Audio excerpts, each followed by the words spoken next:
Boa noite a todos. Que a graça do nosso Senhor esteja com todos vocês. Amém? Tem algum crente aqui nessa noite? Tem algum crente aqui nessa noite? Hoje nós vamos falar sobre como ser um crente indesistível. Um crente que não desiste nunca. Não importa o que está acontecendo na sua vida, querido. Deus tem um propósito para você e você não pode desistir do plano e do propósito de Deus. Então hoje nós vamos estar falando sobre isso. Olha para a pessoa que está ao teu lado e fala assim, aperta o cinto aí. É uma palavra um tanto séria, mas vou procurar falar sorrindo para vocês. Assim vocês vão se assustar com a palavra. Estou brincando, queridos. Cláudia, Tony, que prazer ver vocês aqui, meus queridos. Prazer ver vocês aqui, sejam bem-vindos. Abra sua Bíblia comigo no livro do Atos dos Apóstolos, capítulo 9. Vamos falar de um moço chamado Saulo de Tarso, mas vamos falar da conversão dele. E a conversão desse moço foi algo assim sobrenatural. Se todos nós que estamos aqui tivéssemos uma conversão como Saulo teve, a igreja seria outra na nossa nação, né? Então nós vamos aprender um pouco sobre a história dele, sobre a conversão dele. E nós vamos chamar as bases dessa conversão para a nossa vida hoje. Livro de Atos dos Apóstolos, capítulo 9, a partir do verso 1, diz assim: aqui ele ainda era Saulo de Tarso, Deus ainda não havia mudado o nome dele para Paulo.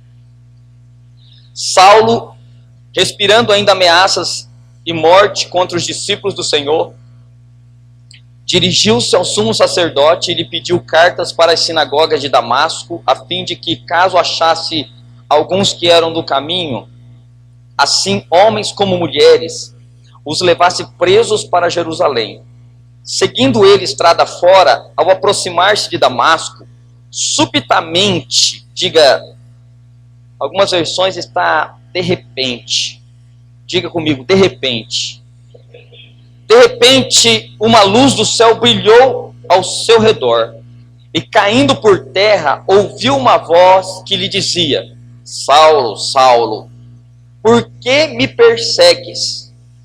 Ele perguntou: quem és tu, Senhor? E a resposta foi: eu sou Jesus, a quem tu persegues. Mas levanta-te e entra na cidade, onde te dirão o que te convém fazer. Os seus companheiros de viagem pararam emudecidos, ouvindo a voz, não vendo contudo ninguém. Então se levantou Saulo da terra, e abrindo os olhos nada podia ver. E guiando pela mão, levaram-no para Damasco. Esteve 3 dias sem ver, durante os quais nada comeu e nem bebeu.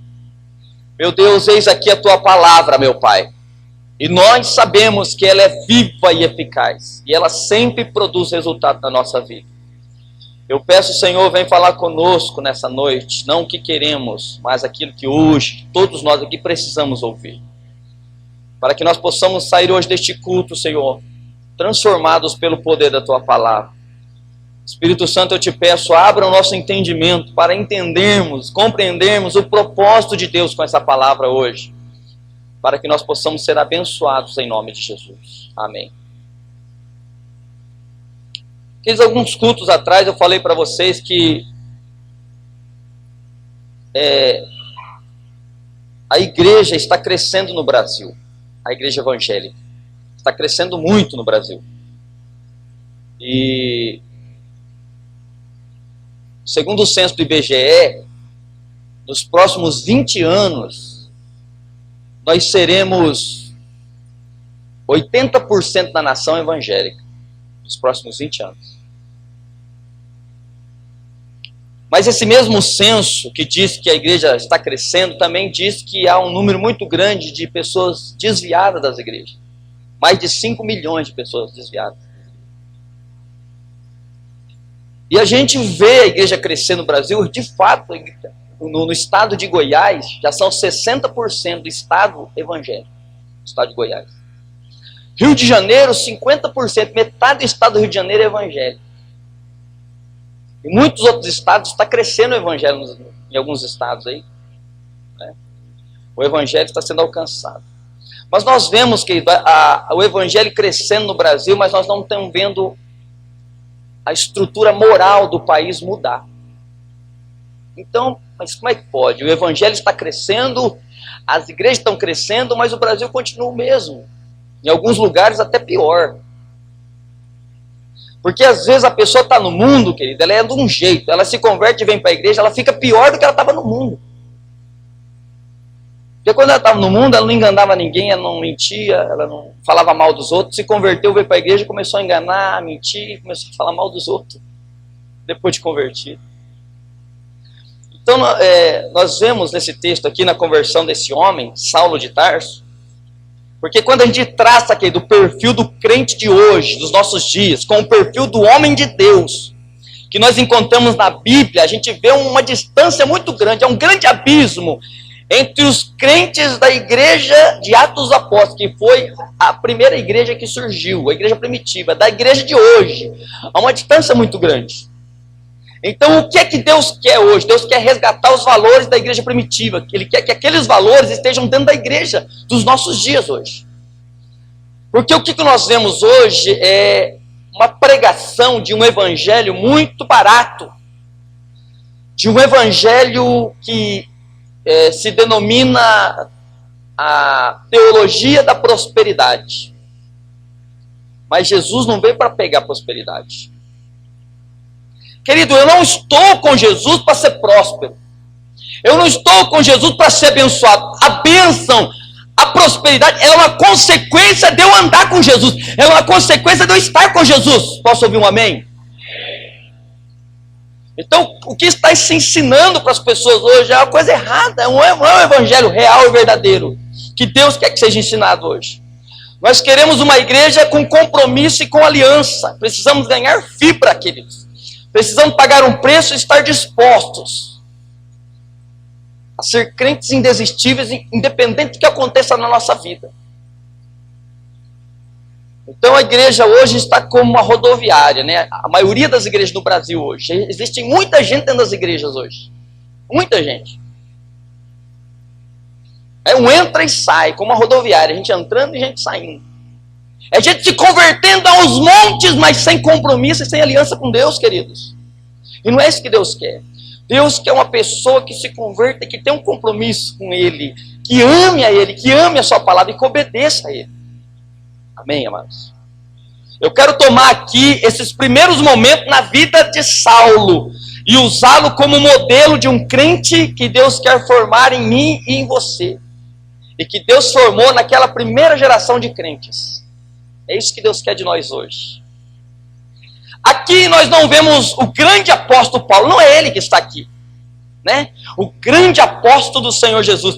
A princípio é um homem de conversão improvável. Ninguém ia acreditar que aquele homem ia se converter. Quando Deus vem falar com Ananias, Deus fala assim: Ananias, tem um cara que eu preparei, que se converteu, você vai lá e vai discipular ele. Aí Ananias falou assim: então, peraí, me dá o endereço aí para mim lá. Vou consolidar e vou discipular ele. Anota aí: Presídio de Segurança Máxima, Fernandinho Beiramar.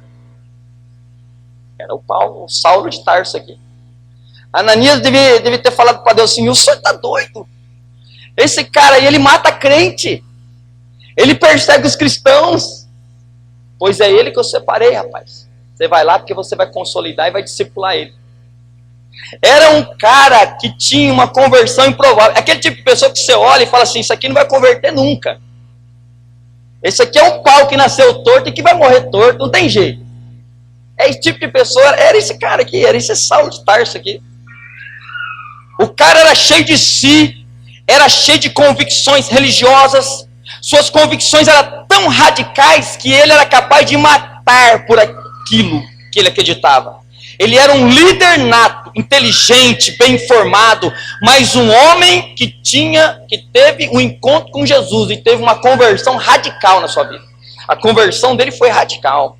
Ele recebe aqui nos primeiros dias da sua conversão uma base, queridos. E se nós tivermos essa mesma base na nossa vida hoje, essa experiência, essa convicção, essa determinação, nós seremos capazes de mudar a história da igreja hoje e mudar a história da nossa vida também. É isso que Deus quer de mim e de você. Deus não quer uma igreja, queridos, sem compromisso. Deus quer fazer de mim e de você crentes que realmente tenha na base da sua conversão convicções de quem você é em Deus. Assumir isso. Não negociar essa aliança com Deus, nunca. Para que você e eu possamos mudar a história da igreja no Brasil. As pessoas estão falando assim, glória a Deus, eu acho que nós vamos ter uma presidente do Brasil evangélica. Eu quero te dizer algo, isso pode ser uma coisa boa, mas pode ser uma coisa ruim para o Brasil. Porque a Inglaterra, e alguns países europeus lá, os presidentes eram todos evangélicos. Eu tenho uma irmã minha que mora na Inglaterra. A maioria das igrejas evangélicas hoje estão virando teatro, os maçons estão pegando todos esses prédios para fazer o templo da maçonaria lá na Inglaterra. Estão fechando muitas igrejas na Europa. Por quê? No final dessa mensagem você vai entender. Mas a verdade é que, vamos dizer que a gente tem uma presidente do Brasil evangélica hoje. Glória a Deus por isso. Né? Ela vai ter que lutar muito, com muito poder, para mudar muita coisa no Brasil. Ela não vai estar, ela não pode mudar nada sozinha. Ela tem que ter apoio de outras pessoas. Mas corre-se o risco da igreja se acomodar, da igreja continuar do jeito que está, e as pessoas se convertendo porque é moda ser evangélico hoje no Brasil. Você vê jogador de futebol se convertendo, artista se convertendo, muita gente famosa se convertendo. Então pode-se virar um modismo o evangelho no Brasil. Não é? E aí o que vai acontecer? A queda da verdadeira fé que existe no coração das pessoas pode se esfriar. E muitas igrejas podem deixar de viver o verdadeiro evangelho que Jesus quer que ela viva. Paulo pertencia a uma geração de homens e mulheres indesistíveis, de crentes que encaravam o inferno, de crentes que estavam dispostos a sofrer, se fosse preciso, de crentes que sofriam perseguição, mas que continuavam amando ao Senhor, de crentes que cresciam e se multiplicavam, apesar das ameaças que eles sofriam, de crentes que não dependiam de dinheiro na conta bancária, para continuar servindo a Deus com amor e com intensidade. Você perdeu uma ótima oportunidade de dar um glória a Deus agora. Porque a pessoa, ela vai servir a Deus com alegria, com intensidade, com amor, quando o bolso dela está cheio de dinheiro. Quando começa a passar necessidade, começa a passar sofrimento, ela já não tem aquela intensidade mais de servir a Deus. Ela não tem mais aquele amor de servir a Deus. Esses caras não. Essas pessoas não. Independente do que estava acontecendo com eles. Eles estavam dispostos fazer tudo por Deus, a tudo pelo Senhor Jesus. Então eu quero chamar a tua atenção aqui para algumas coisas nesse texto. Eu quero falar com você sobre 4 bases para nos tornarmos crentes indesistíveis. Primeiro, alguém aqui que teve uma conversão improvável e que se tornou esse crente indesistível. Saulo aqui, ele se converteu não a uma dinâmica, não a um movimento, não a uma religião, porque ele já tinha religião, ele era judeu e era um fariseu, ele já tinha a religião dele, ele não se converteu a uma religião. Saulo se converteu ao quê? Diga, a uma pessoa. Ele se converteu a Jesus Cristo. Ele se converteu a Jesus. Jesus, ele não é uma experiência, Jesus não é uma religião, melhor, ele é uma experiência de vida.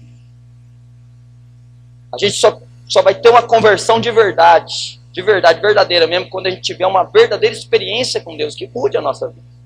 E foi o que aconteceu com esse moço aqui. A experiência dele foi tão marcante, não foi com os crentes, não foi com uma igreja bem aparelhada, de música boa, de dinâmica gostosa. A experiência dele foi com Jesus de Nazaré. Foi uma luz, querido, que confrontou o caminho desse homem. Uma luz tão forte que confrontou todas as luzes que ele tinha dentro dele. E como esse homem teve um encontro com Jesus real, pessoal, a vida dele foi marcada com experiências com Deus. Vou dar uma pergunta aqui. Qual foi a última vez que você teve uma experiência com Jesus que marcou a sua vida? Quando eu falo experiência, não é pro culto aqui não, que você está aqui, você vai receber uma oração, você arrepia. Arrepia, né? Ah, recebe uma oração, você arrepia, você cai no chão. Não, isso aí não é experiência com Deus. Né? Uma verdadeira experiência com Deus. Quando você está doente. Quando você chega no médico, o médico fala assim, ó, você vai ter que, essa sua doença é crônica. Você vai ter que tomar remédio o resto da sua vida. Você fala, Deus, eu não aceito esse decreto na minha vida. Porque Jesus já levou as minhas dores e as minhas enfermidades. Eu chamo sobre a minha vida a cura que o Senhor tem também. E você começa a orar, e a buscar, e a clamar, e a crer, e a ter fé. E você tem uma experiência de ser curado por Deus. Quando você está passando uma necessidade, você não tem recurso, você começa a orar, a clamar, acreditar, ter fé, e Deus te dá os recursos que você precisa. Uma experiência de um milagre, uma experiência que algo que Deus faz, que você não pode fazer, nem pessoa nenhuma pode fazer por você, só Deus pode fazer. É disso que eu estou falando.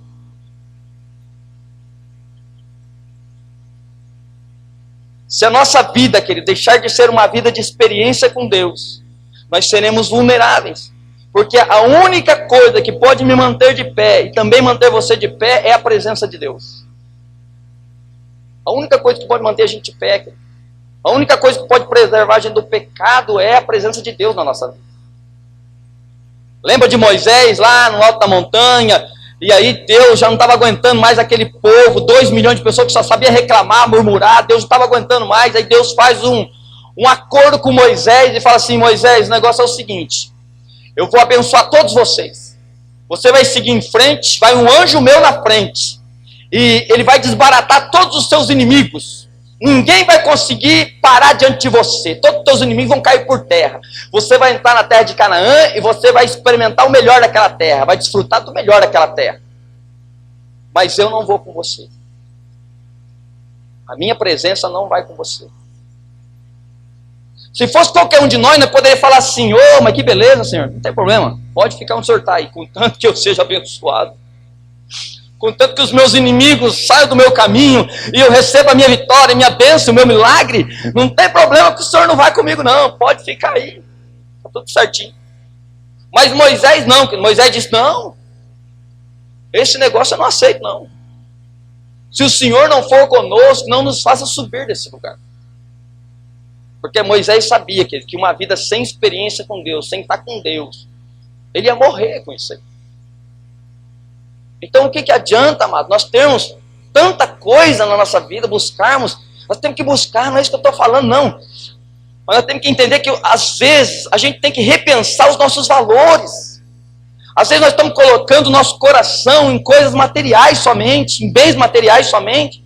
Jesus mesmo falou, queridos, que se a gente acumular tesouro na terra, a traça, a ferrugem vai comer, o ladrão vai roubar. E a gente deve acumular tesouro no céu, onde a ferrugem não consome e onde o ladrão não rouba, porque aonde tiver o nosso tesouro, ali vai estar o nosso coração. Então o nosso coração tem que estar na onde? Na presença de Deus, nos princípios de Deus, na obediência a Deus. Amém?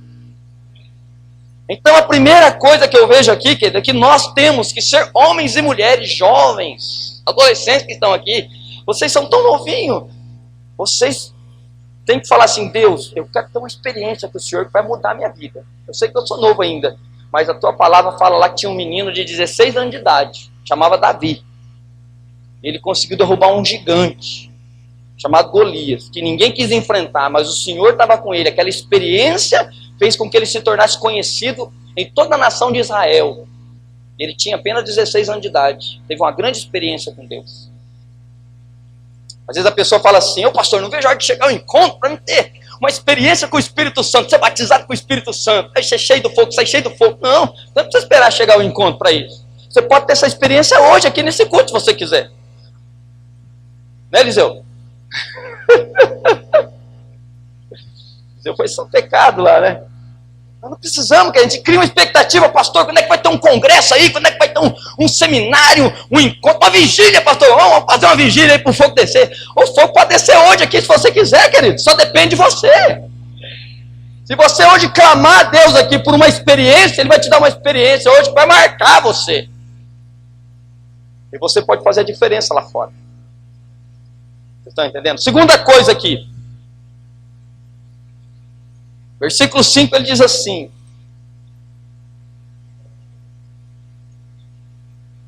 ele perguntou, quem és tu, Senhor? Diga assim, Senhor. A palavra Senhor vem da palavra grega Kyrios, ou da palavra hebraica doulos, que quer dizer dono, proprietário. Hoje é normal eu chegar para o Adriano e falar, ô senhor, né, tá, senhor, né? O senhor tá bem? Tem uma pessoa meio de idade assim? Ou não, eu tô brincando. Brincadeira, Adriano. Mas você vê uma pessoa de cabelo branco já, né? Nem eu assim, carequinha, já ficando cabelo branco. Aí os mais jovens chegam, ô senhor, tudo bem? Hoje é normal a gente falar assim, chamar alguém mais velho de senhor. Nos tempos de Paulo, não. Lá, quando alguém se referia a alguém como Senhor, estava declarando assim, ó, eu sou o seu escravo. Era escrava daquela pessoa. Então, quando Paulo declara assim, quem és tu, Senhor? Ele está falando, quem és tu, Senhor? A conversão dele foi tão forte, na base dele, que ele recebeu Jesus como Senhor. Como se ele estivesse falando assim, a partir de hoje, eu já não sou dono de mim mais não. Minha vida já não pertence mais a mim, eu pertenço ao Senhor agora. Eu já não tenho mais vontade própria, eu já não tenho mais desejos, eu sou agora um escravo do Senhor Jesus. Na verdade, querido, é isso que a gente é. Mas o problema, sabe o que é? A gente não conhece o Jesus, a gente só conhece um Jesus, que é o Jesus que salva, que é o Jesus que prospera, que é o Jesus que cura. A gente não tem uma experiência, um conhecimento de Jesus Senhor. A gente lê aquele Salmo 23, o Senhor é o meu pastor, nada me faltará. A gente vê Ele como pastor, que supre a nossa necessidade, que cuida de nós, que nos alimenta, mas nós não vemos Ele como Senhor. Porque quando eu declaro que Jesus é o meu Senhor, estou falando para Ele assim, ó, a minha vida agora pertence a Ti. Na Bíblia, querido, tem no livro do Êxodo, quando Deus coloca uma lei, Ele coloca uma lei, presta atenção nisso que eu vou falar. Ele colocou uma lei sobre as pessoas que eram escravas naquele tempo. E Ele fala assim, essa lei, Moisés, você vai escrever e vai passar para o povo, vai ser assim, ó. Todas as pessoas que tiveram um escravo na sua casa, esse escravo vai ser escravo dele durante 7 anos. No 7º ano, ele é obrigado a dar alforria para esse escravo, liberdade. Então, todo escravo, ele não via a hora de completar o 7º ano para ele receber a liberdade dele e deixar de ser escravo.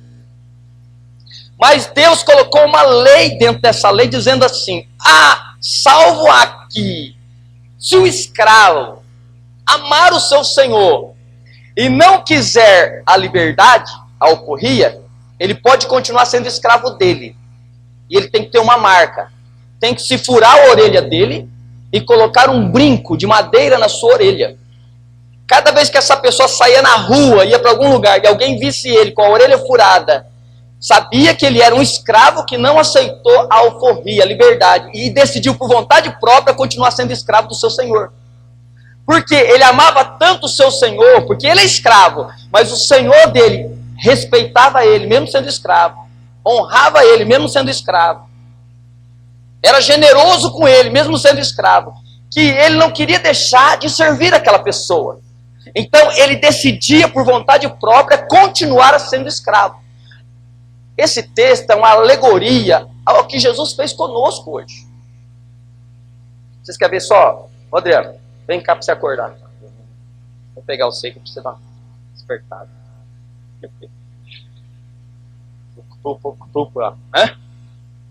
Vem cá, Eutinho. Ó, vou fazer pra vocês entenderem melhor isso aqui que eu estou falando.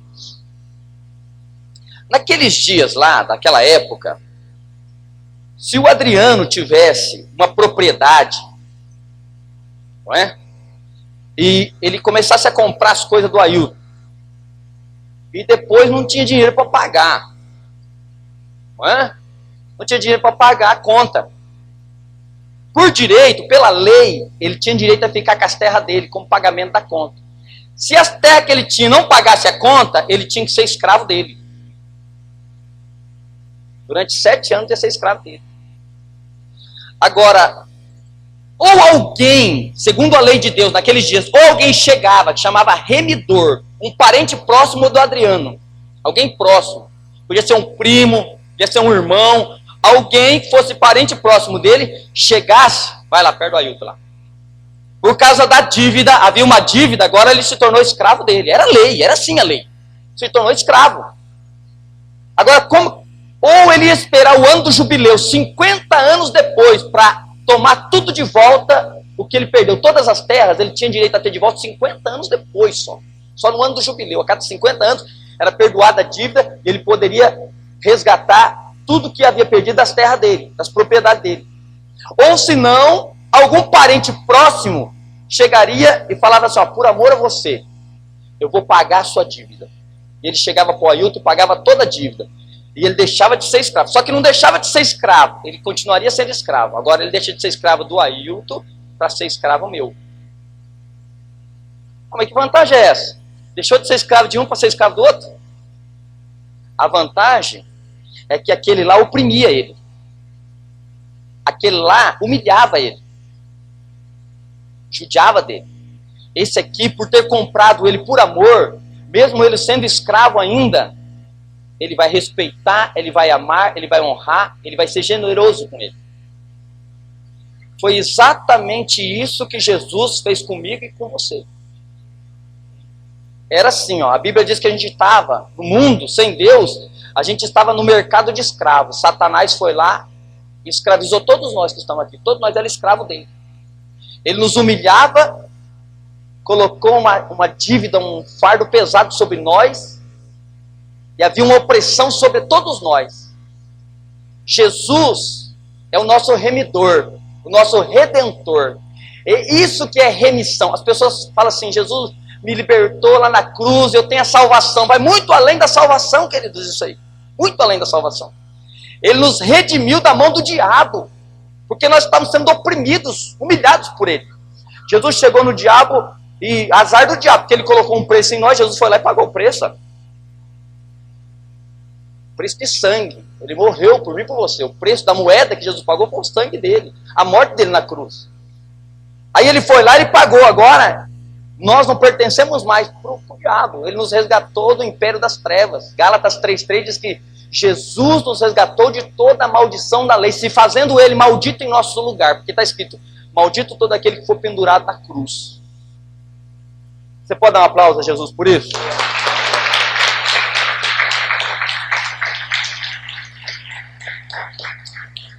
Quando Paulo fala assim, quem és tu, Senhor? A partir daquele momento que ele se converte a Jesus, ele declara isso. Então é como se eu e você, a partir de agora, a gente está com Jesus, nós estamos caminhando com Jesus. Só que agora, a gente se tornou escravo de Jesus. Posso ouvir um amém? Só que esse nosso Senhor, ele não obriga a gente a servir Ele. Ele não obriga a gente a seguir Ele. Ele não obriga a gente a amar Ele. Nós temos o livre-arbítrio de fazer o que nós quisermos da nossa vida. Só que como esse servo da orelha furada, que decidiu por conta própria, todo mundo olha para ele e fala, aquele cara lá, ele decidiu continuar sendo escravo. Ele teve oportunidade de ser livre, mas ele decidiu continuar sendo escravo. Nós decidimos continuar sendo escravo de Jesus, servindo Jesus. Foi a nossa própria vontade. Não é Ele que nos obriga, é a gente que escolheu. Então, cada vez que você deixa de fazer aquilo que você gosta, que você sabe que você gosta, mas que Deus não gosta, você está falando, Senhor é o meu dono, eu não sou dono de mim mais. A partir de agora, os meus pés não são meus mais, eu não posso ir em qualquer lugar mais, porque os meus pés eles não me pertencem mais, eles são de Deus agora. As minhas mãos, eu não posso fazer o que eu quero mais com as minhas mãos, porque agora elas pertencem ao Senhor. Os meus pensamentos, eu não posso ficar pensando qualquer bobagem mais não. Eu tenho que ocupar minha mente com as coisas de Deus, com a palavra de Deus, porque os meus pensamentos não são mais meus. Os meus sentimentos, as minhas emoções, eu não posso deixar entrar coisa ruim no meu sentimento, eu não posso deixar entrar mágoa, rancor, ressentimento nos meus sentimentos, nas minhas emoções, porque elas não me pertencem mais, elas são do Senhor agora. Vocês estão entendendo, querido? Então, quando Paulo, ele declara, ele diz, quem és tu, Senhor? Ele recebeu esse ensino na base. Então, muitos de nós nos convertemos, e às vezes a gente faz um apelo, fala assim, faz uma oração, Senhor, eu te recebo como o Senhor Salvador, escreve meu nome no livro da vida, perdão o meu pecado, amém. A pessoa vem e recebe Jesus. E está pronto? Não é assim. A pessoa ela tem que passar por uma linha de consolidação e aprender esses princípios aqui. Ela tem que aprender que Jesus agora é Senhor da vida dela. Ela não pode mais fazer o que ela quer, o que ela deseja. Porque muitas vezes, do que eu quero, o que você quer, filha, não é o que Deus quer. Então, às vezes você vai sair para algum lugar, a roupa que você coloca, você fala, Senhor Jesus, o Senhor se agrada dessa roupa que eu estou colocando? De frente do espelho ali. Dependendo do lugar onde você vai, será que Jesus entraria com você naquele lugar que você vai? Vocês estão entendendo, sim ou não? Então é isso que Paulo está falando aqui, que o senhorio de Cristo é a base mais importante da nossa vida, a gente precisa entender isso. Nós levamos as pessoas a conhecer esse Jesus. Está pregando, oh, Jesus que prospera, querido, quem quer ele? Eu quero, aleluia, me manda ele aqui para mim. Mas eu estou te apresentando hoje um Jesus Senhor, que quer ser o Senhor da sua vida. Amém? Chamar Jesus de Senhor é reconhecer a minha condição de escravo dele.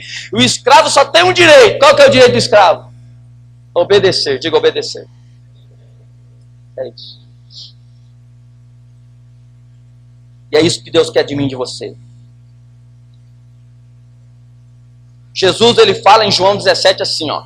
Quando o grão de trigo cai na terra, se o grão não morrer, ele fica sozinho. Mas se ele morrer, ele produz muito fruto. Você sabe por que as coisas estão demorando para acontecer na sua vida? Porque você está demorando demais para morrer, meu querido, minha querida. Se nós não morrermos, o Senhor não pode reinar na nossa vida. A gente está muito vivo para os nossos desejos, para as nossas vontades. A gente tem que morrer para isso, para que o Senhor venha reinar na nossa vida e a gente possa produzir muito fruto para Ele. Amém, amados? É difícil pregar esse tipo de evangelho, Eliseu, não é fácil. Você não vê um pastor que gasta 10, 15, 20 milhões por mês em um programa de televisão, que é o que eles gastam por mês, para ir lá na televisão e falar assim, ô, vocês do Brasil inteiro que estão me assistindo aí, vocês precisam morrer, vocês precisam ser escravos de Jesus. Você já viu isso? Ninguém faz isso, não faz, porque isso não dá ibope, queridos. Não dá ibope você falar que você tem que ser escravo de Jesus, que Jesus tem que mandar na sua vida, que você tem que morrer para os seus desejos, para as suas vontades. É como eu disse aquele dia aqui, que é como aquela mãe que quer dar uma maquiada na comida para o filho comer, né? Quer dar um chuchu para o filho, quer dar um jiló para o filho comer, o que ela faz? Ela põe um leite condensado ali, né? Para poder engolir o negócio, não é fácil.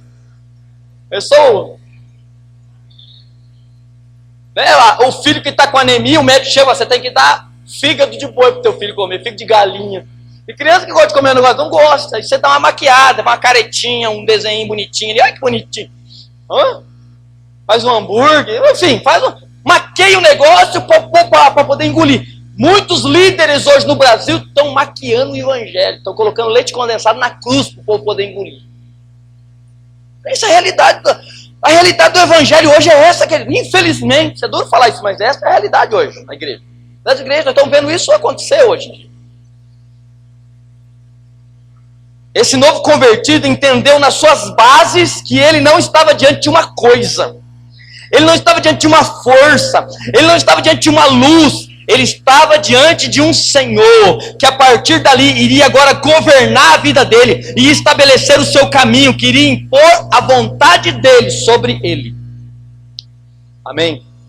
Quantos entendeu? Dê um aplauso a Jesus então.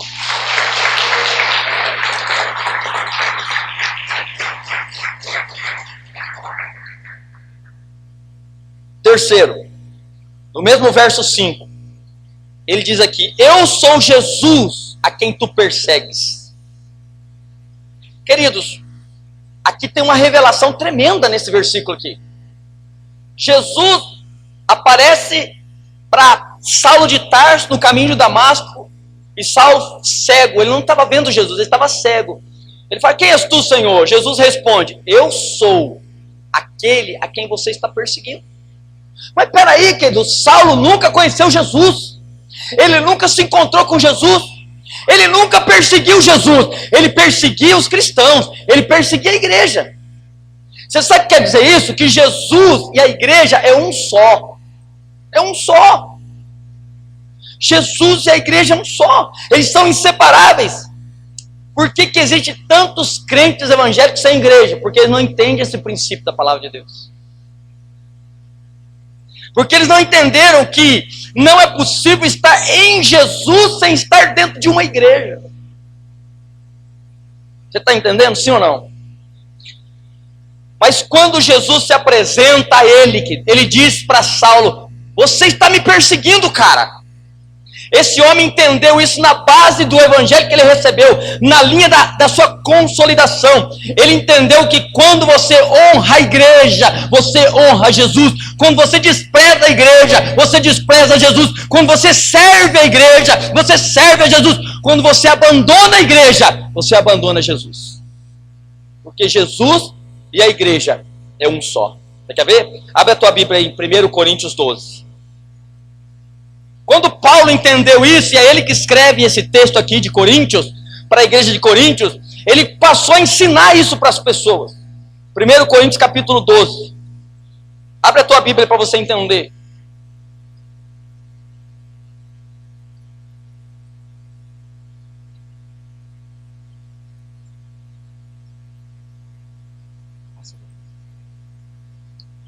Olha o que diz aqui. Primeira carta aos Coríntios, capítulo 12. Vamos ler a partir do verso 12. Todo mundo achou, amém? Olha o que diz. Porque, assim como o corpo é um e tem muitos membros, e todos os membros, sendo muitos, constituem um só corpo, assim também com respeito a Cristo. O que ele está ensinando? Não fecha a tua Bíblia não. Vamos continuar lendo lá embaixo. Mas presta atenção aqui, ó. Paulo compara a igreja a um corpo humano. Paulo diz assim, ó, a cabeça da igreja é Jesus Cristo, e o corpo somos todos nós. A Bíblia diz que nós somos membros do corpo de Cristo. Se eu cortar o meu dedo e deixar ele ali na cadeira, ele vai continuar vivo, sim ou não? Não, ele vai morrer, porque ele foi desligado do corpo. Então, se eu sou desligado do corpo de Cristo, querido, não tem como eu continuar vivo. Deus deixou esse princípio aqui. Agora eu sei, amado, tem muita gente. Preguei aqui esses tempos atrás sobre o soldado ferido. Lembra dessa mensagem? Aquelas pessoas que estavam dentro da igreja e ali foram feridas, foram machucadas. Existem muitos soldados feridos aí fora, pessoas que são a bênção, que um dia foram muito usados por Deus. Pessoas que têm unção, que têm autoridade de Deus, mas que hoje estão lá fora, por quê? Porque foram machucadas no corpo de Cristo. Estão fora do corpo porque foram feridas dentro do corpo de Cristo. Mas essas pessoas, elas precisam entender, querido, que elas têm que vencer isso que acontece, elas têm que saber lidar com essa situação, vencer isso, porque se elas estiverem fora do corpo, elas vão morrer, elas não vão sobreviver lá fora. Porque Deus deixou esse princípio. Nós estamos aqui, todos nós aqui temos temperamentos e personalidades diferentes uns dos outros, queridos. Não é fácil conviver com as diferenças. Tem pessoas que falam assim, ó, eu não vejo a hora de estar numa igreja onde todo mundo é igual. Nunca vai existir isso, querido. Não é isso que Deus quer. Deus não quer uma igreja com todo mundo igualzinho, não. Por isso que a Bíblia fala que a bênção de Deus, a unção de Deus é multiforme. É a multiforme graça de Deus. São várias formas diferentes, não é uniforme, é multiforme. São várias pessoas diferentes, são pensamentos diferentes, são temperamentos, personalidades diferentes, atitudes, comportamento diferente. É aí que está o segredo, é nós sabermos vivermos bem um com os outros, nas nossas diferenças. Aí que está o segredo do sucesso de uma pessoa, ela conseguir estar num ambiente onde tem pessoas diferentes dela, e ela amar aquela pessoa que é diferente dela, porque tem pessoas que têm dificuldade. Ela quer que todo mundo seja igual a ela, ela quer que todo mundo pense igual a ela, sabe? Houve um tempo que foi difícil para mim aceitar o negócio do discipulado. Eu não queria mais saber do negócio de discipulado. Porque funcionava assim. Deixa eu ver que meia que você tá aí, filho. Ah, minha meia é preta, filho. Tá fora da visão. Tem que estar igual a minha. A meia tem que estar igual a minha. Era assim o negócio. Tinha que ser todo mundo igual, pensar igual, agir igual, falar igual. Parece que esse pastor da Universal, né? Já viu? Fala todo mundo igualzinho de Macedo. Mas não é isso que Deus quer. Deus quer que a gente saiba conviver bem nas diferenças, amado.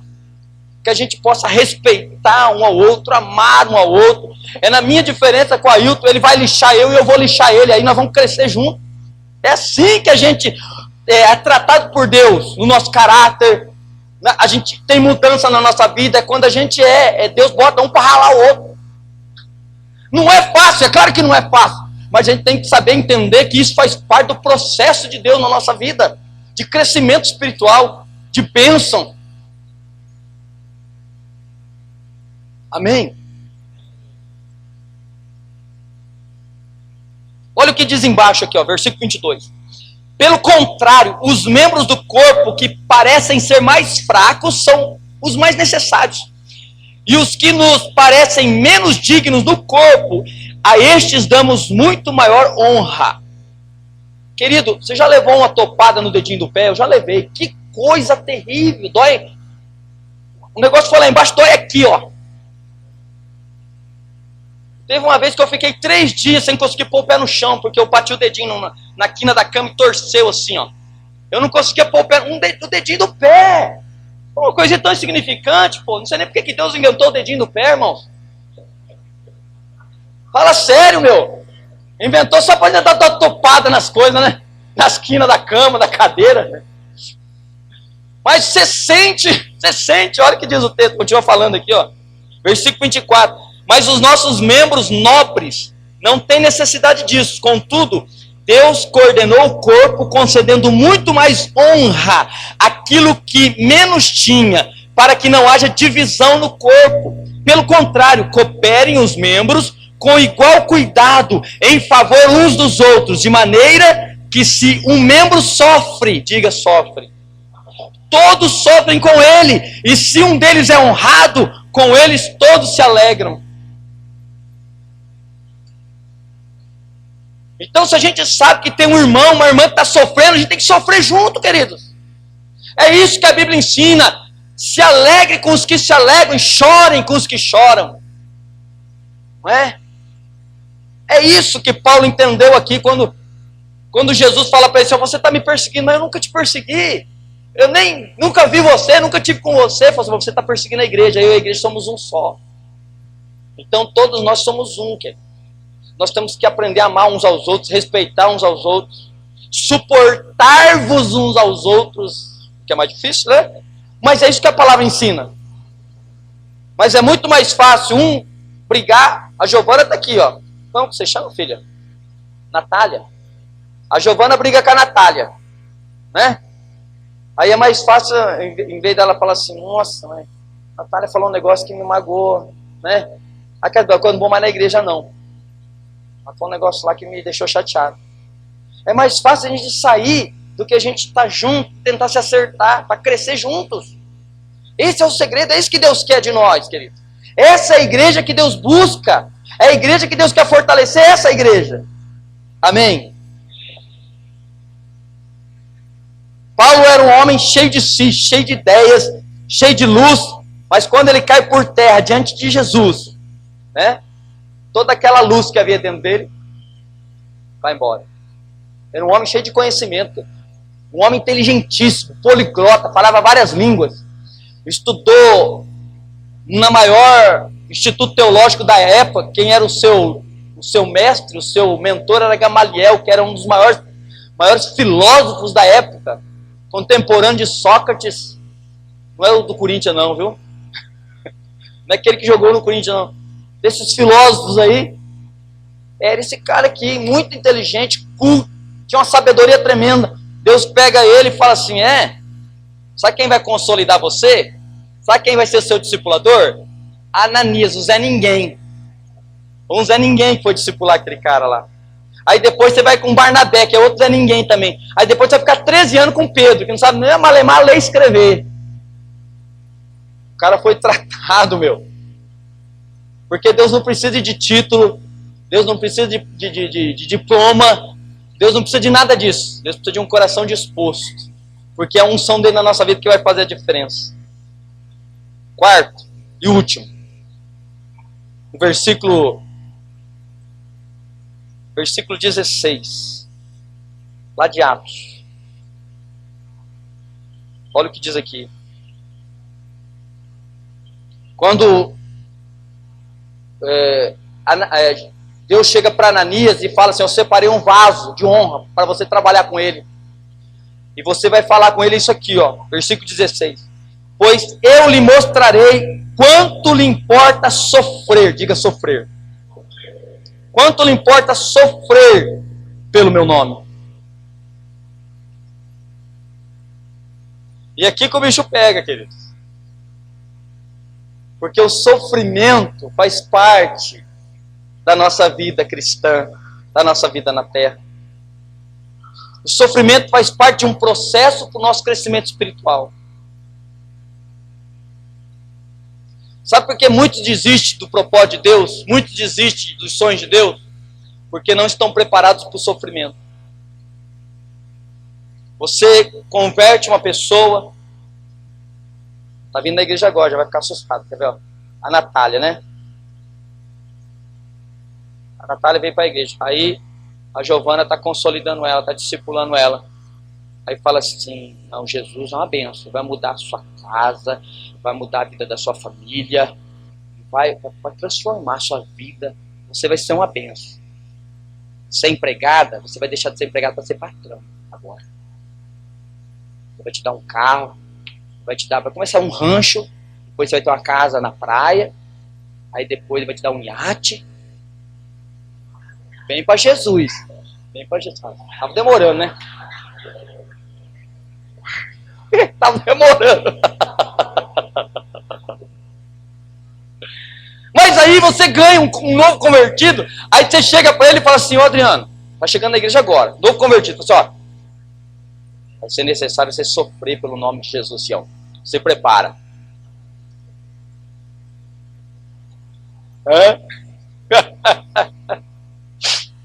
Ninguém fala isso, querido, ninguém ensina isso, não. Tá as pessoas desistem muito fácil de Deus, porque não está preparado para o sofrimento, que é coisa fácil, amado, não é fácil, não.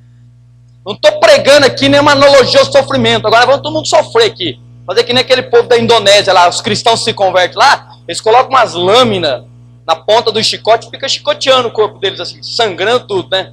Para dizer que eles são mais santos, que eles estão mais perto de Deus. Não é isso. O sofrimento não vai deixar você ser mais santo, não é isso. Vai dizer que ele faz parte do processo do nosso crescimento espiritual. Olha aqui, ó. O sofrimento, como que o sofrimento entrou no mundo? Por causa do pecado de Adão e Eva. Deus não projetou sofrimento para nós. Porque Adão e Eva pecou, o sofrimento entrou na terra e passou para todos nós hoje. O sofrimento ele é variado, ele pode ser físico, através de uma dor ou de uma doença, mas o sofrimento também pode ser nas nossas emoções, na nossa alma, no nosso psicológico, medo, ansiedade, humilhação, desprezo, solidão, perda de alguém, de um ente querido, remorso, a destruição de um casamento. Isso pode causar grande sofrimento na nossa vida. O sofrimento emocional, ele às vezes é mais profundo que um sofrimento físico de uma doença. Eu quero falar algumas coisas aqui dentro desse tópico aqui, rapidamente, para você entender, né?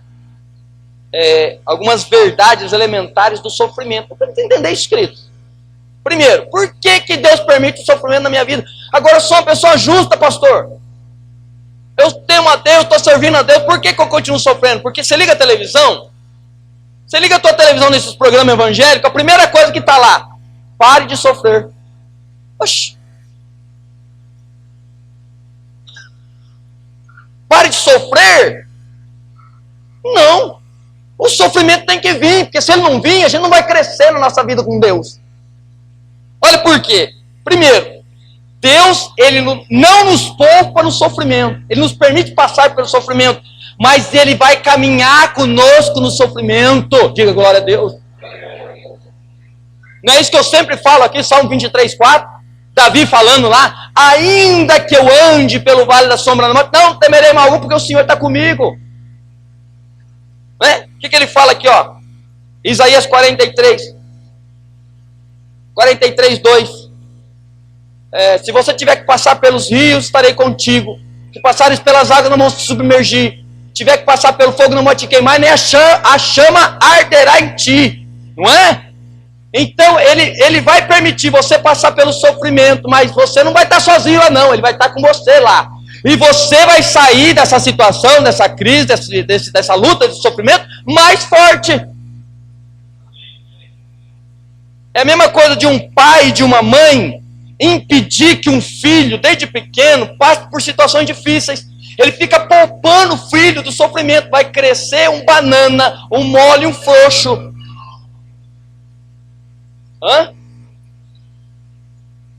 Vai crescer um jovem, um adulto inseguro, indisciplinado, porque a mãe está sempre protegendo, sempre cercando, não vou deixar meu filho passar por isso, não deixa. Conheci um casal, que coisa terrível, a menininha deles não deixava a criança nem sair descalça para pisar na terra, para não pegar verme, bactéria, sei lá. Não, tem que deixar. Porque é no sofrimento que a gente aprende, querido. Deus trabalha em circunstâncias dolorosas da nossa vida e vai canalizar isso para coisas boas. Não é isso que ele fala em Romanos 8? Todas as coisas vão cooperar para o bem daqueles que amam a Deus, que foram chamados por Ele, pelo seu decreto. Então, filho, está sofrendo? Estou sofrendo, pastor, está difícil. Dá glória a Deus aí, porque Deus vai transformar esse sofrimento numa coisa boa na sua vida. É assim que funciona. Por isso que ele fala assim, ó, eu lhe mostrarei o quanto lhe importa sofrer pelo meu nome. Terceiro, Deus transforma as circunstâncias adversas em benefício para nós. Mesmo que as circunstâncias não mudem, Deus mesmo é a razão da nossa alegria. E aqui está o desafio meu e seu. Porque se você está orando a Deus para Deus te curar e Deus não te curar, e daí? Ele vai deixar de ser Deus por causa disso? Você vai deixar de servir Ele porque não te curou? Você está orando a Deus para Deus te prosperar e fazer isso, fazer aquilo, e se Ele não fizer, e daí? Ele vai continuar sendo Deus do mesmo jeito. Então, a alegria da gente servir a Deus não está em Deus fazer ou deixar de fazer para nós, que nós vamos continuar servindo Ele com alegria do mesmo jeito. Amém? Podemos nos alegrar das próprias tribulações. Olha o que Paulo fala. E não somente isso, mas também me gloriarei nas tribulações, sabendo que a tribulação vai produzir para mim paciência. A paciência vai produzir perseverança. A perseverança, a fé. E a fé vai fazer eu alcançar a minha vitória. Então se alegre aí. Entendendo por que Deus permite sofrimento. Qual é o propósito? Tem um propósito? Claro que tem um propósito, querido. Claro que tem um propósito. O primeiro dele. O sofrimento ajuda você a vencer o pecado.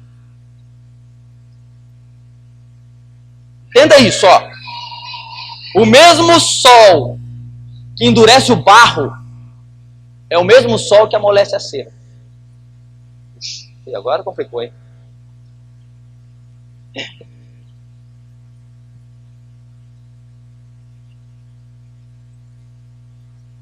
A mesma palavra, ou o sol, o mesmo sol que endurece o barro, ou seja, o sol fala do sofrimento, o sol fala de tribulação, de sofrimento. O mesmo sol que endurece o coração daquelas pessoas que não querem saber de Deus, o sofrimento faz elas endurecer o coração delas. É o mesmo sofrimento que faz você que teme a Deus e que ama a Deus amolecer o seu coração para amar mais a Deus e não pecar. Você está entendendo? Então o mesmo sofrimento que vai endurecer o coração de alguns, vai amolecer o coração de outras pessoas. O sofrimento nos ajuda a testemunhar de Jesus. Os amigos não salvos, eles vão se maravilhar quando você não desejar participar mais daquelas coisas que eles estão participando, que você sabe que não agrada a Deus. Mesmo sofrendo, eles vão olhar para você. Você está no sofrimento, você está passando luto. Mesmo assim você está cantando, você está dando glória a Deus, você está adorando a Deus, você está louvando a Deus, você está se alegrando. Isso vai ser um testemunho. Eles estão olhando para você na prova, você está lá murmurando, reclamando. Não, você está se alegrando na presença de Deus, porque você sabe que o sofrimento é algo passageiro. Ele começou, mas ele vai terminar um dia. É algo temporal, querido, que começou e termina. Tem prazo para começar e para terminar. Você sabe que isso não vai durar para sempre na sua vida. Então você se alegra na presença de Deus, confiando que a tua vitória vai chegar. O sofrimento nos ajuda a manifestar mais amor pelas pessoas. Quando você não sofre, quando você não passa uma luta, uma dor, uma perda, você não consegue ser sensível à necessidade das pessoas que estão perto de você. É verdade ou não é? Se você passar por uma doença, e Deus te der o livramento, você sofrer com essa doença, você vai ter o coração mais maleável quando você se encontrar com pessoas que estão passando pelo mesmo que você passou. Você vai ter mais amor, mais compaixão pelas pessoas. O maior índice de... não é homicídio, mas fala pessoa que se mata. Suicídio que existe no mundo é na Suíça, de jovens. Sabe por quê? Porque o jovem não sofre lá. Eles têm tudo que eles querem. O pai dá tudo, a mãe dá tudo. Eles não têm que se preocupar com nada. Eles não têm que se esforçar para trabalhar, para conquistar nada, não sacrifica para nada. Chega um momento na vida deles que eles dão um tiro na cabeça deles, tomam remédio e se mata. Por quê? Porque não passaram por sofrimento nenhum. Quando a gente sofre para conquistar as coisas na vida, a gente dá mais valor. Vocês estão entendendo? Vamos ficar de pé e vamos orar? Tinha mais coisa para falar aqui, mas vou parar aqui.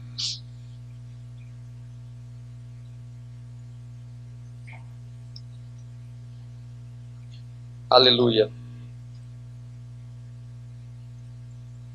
Vai, Tim.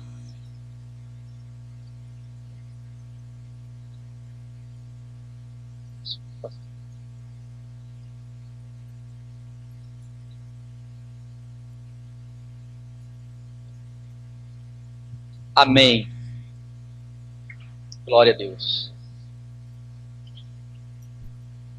Diga para ele o quanto importa ele sofrer pelo meu nome.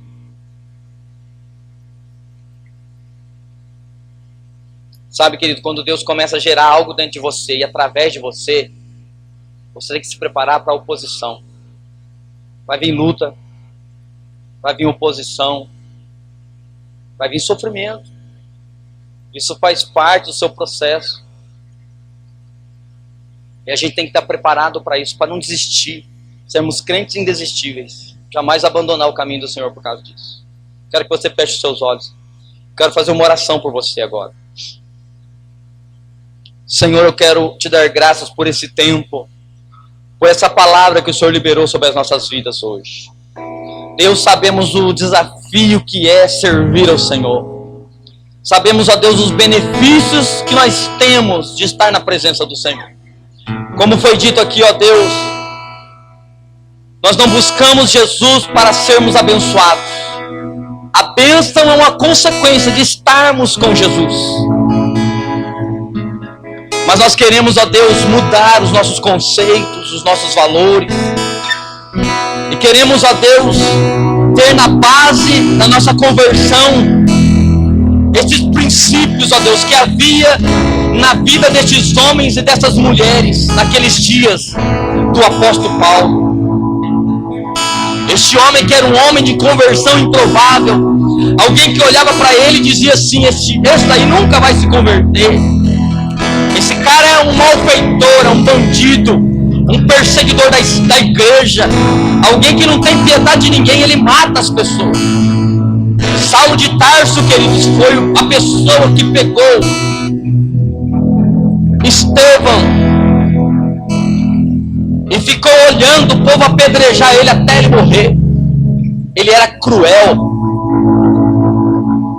Saulo de Tarso, ele tinha um temperamento cruel.